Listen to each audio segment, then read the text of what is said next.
Chris, we're about to start a new season, and all the indications are that you're going to be the team leader for the Tour de France. Is that right? Yeah, that's right. What does that feel like? Is it extra pressure, extra responsibility? Both extra pressure and responsibility, but I feel extremely privileged to be in that position.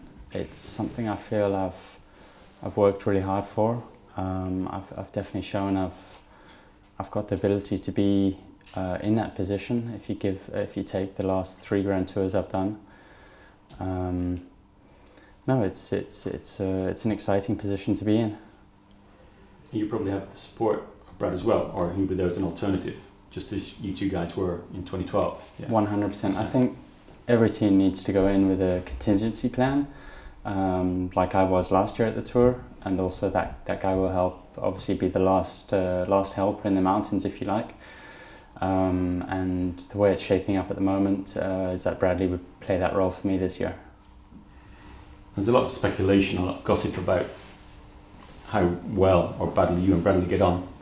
What's the truth? I mean, no, it's been sensationalized a lot. I mean, we're not best friends, but we've got a good working relationship, and I think we'll both do exactly what's asked of each other for the team, that we can achieve the team's goals. Thinking about the Tour, have you studied the route? You've seen some of the climbs now, or is that to focus on it? I haven't gone into it in great detail just yet. I know we're going to be doing a lot of recon later on in these upcoming months now, so I haven't gone into it in a lot of detail now. I've mainly been just focusing on getting myself ready for the season and getting myself into shape for the first few races coming up. You've got a good suntan. You've had a good winter in Africa. Yeah, yeah, it's something I like doing, is heading south for the winter and staying out of the ice and snow. So I've been down in South Africa for the last 2 months training up at altitude there. And you're going to race first in Algarve, I think it is? I'm going to go to Oman with Brad. Okay. We'll both start off there. And that's going to be kind of, you see a lot of your rivals there, because I understand Contador's going to be riding, Nibali's going to be riding, Evans is going to be there as well.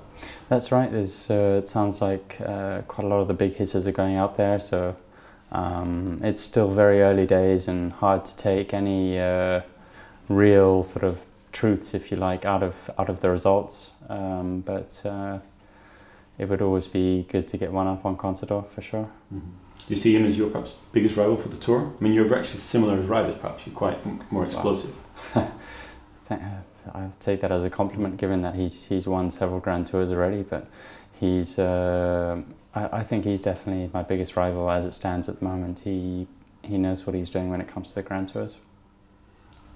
But what would the tactic be to beat something like Contador? Do you have to gain time, perhaps, in the time trials a little bit, and then? Yeah, that's still to be seen. I think with a strong team around you, obviously you'd be able to do a good team time trial, hopefully gain a few seconds there. I'd like to think my time trial's better than his, and hopefully stick with him in the mountains. But given that the Tour is so mountainous this year, if anyone has a bad day in the mountains, that could be potentially minutes lost there. So I think to me, it looks like the race is going to be won or lost in the mountains of this year's Tour de France.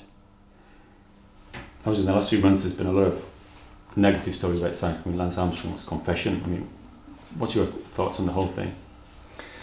It's disappointing. It's shocking. It came as no surprise to me. I think everyone in the cycling world knew it was going to come out, but to actually hear him say the words that he doped, and he doped so to such a scale, it is shocking. But it's something that I hope will help the sport move forward now, close the door on that era of cycling.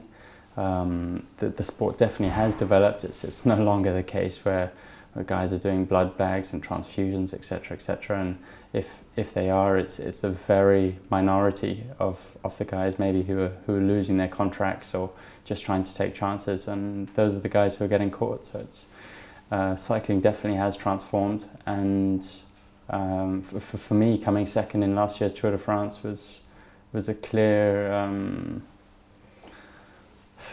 a clear statement to say, yes, the sport has changed. I know I would have never been able to do that if doping still was prevalent in the sport. You think so? There's reason to be optimistic. Fans can be confident about the riders and the sport going forward. I think, like you said, closer to the past and look to the future. I think it presents us with an opportunity at the moment. It's the sport needs new figures to look up to, clean winners who aren't going to get their titles stripped from them. So personally, it gives me a lot of motivation. It gives me a goal. It gives me something to aim for, and hopefully to be able to inspire people, knowing that the sport has changed.